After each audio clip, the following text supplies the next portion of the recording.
Hello guys, welcome back to my channel. तो हमको ISC से रिलेटेड जो बुक्स मिला है हमें, तो उसके बारे में तो देखो, बेसिकली आई हैव टेकन। अच्छा, सबसे पहले हम स्ट्रीम के बारे में बता देते हैं। तो स्ट्रीम में I have taken maths, physics, chemistry, computer and Hindi, English. मतलब वो तो रहता ही है। हिंदी कंपलसरी नहीं था, but I have taken Hindi क्योंकि मेरा स्टार्टिंग से वही था। उसके अलावा I had options of Bengali because I live in Kolkata, जो भी आपका स्टेट लैंग्वेज होगा वो, and physical education.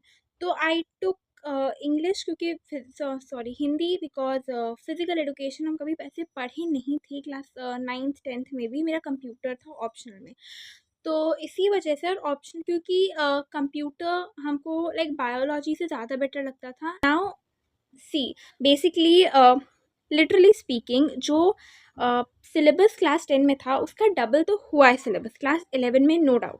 But obvious सा बात है कि बहुत लोगों को जेई नीट जिनको देना होगा उनको उस लेवल के क्वेश्चंस करने होंगे, तो उसकी वजह से सिलेबस थोड़ा तो अच्छा होगा ही। Now let me show you the books जो कि हम लोग को मिला, आईएससी का बुक जो कि we have got as per my stream, या जो भी हम सब्जेक्ट लिए हैं उसके हिसाब से। तो this is like your math, ठीक है, आईएससी मैथमेटिक्स। पता नहीं कोई और पब्लिकेशंस पता नहीं कुछ चलता होगा, कोई और writer may be M L Agarwal and all भी शायद चलता है, I don't know. But school से हम लोग को ये मिला है, और जेनुइनली अभी जस्ट हम 11 में आए हैं, तो हमको उतने अच्छे से नहीं आइडिया है कि कौन कौन से और बुक्स अवेलेबल होते हैं। तो जो आपका स्कूल प्रेफर कर रहा है आप वो ले लेना। फिर ये केमिस्ट्री है क्लास 11 का।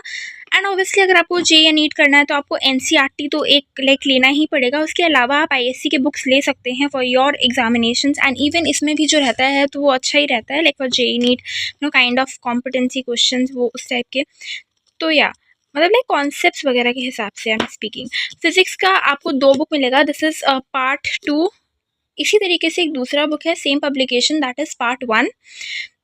वो यहाँ पे है नहीं, आई विल शो यू, और मे बी सेम ही है पब्लिकेशन है तो आप देख लेना। इसके बाद वी हैव गॉट मैकबेथ के लिए ये एक ऑक्सफोर्ड का, और एक और मिला है, लेट मी शो यू, ये वाला, ठीक है। एज़ पर कि आपको किस तरीके से एक्सप्लेनेशन चाहिए वगैरह, तो वो आप देख सकते हैं। उसके बाद कुछ वर्कबुक, ठीक है, प्रिज्म, ये जो मतलब प्रोज एंड पोएट्री वाला पार्ट है उसके लिए। एंड ओ यस, ये देखो, ये है फिजिक्स का पार्ट 1 का बुक, एंड वो था फिजिक्स का पार्ट 2 का बुक। और दोनों ही जो फिजिक्स के बुक है, आप देखो क्लास 10 में जो एक बुक था अब आपको वो 2 बुक मिलेगा, उसी विड्थ का। So you know how to revise. मतलब अभी तो नहीं, 11 में आपको समझने में थोड़ा सा टाइम तो लगेगा कि आपको इतना सिलेबस को कैसे रिवाइज करना है एग्जाम से पहले एंड ऑल।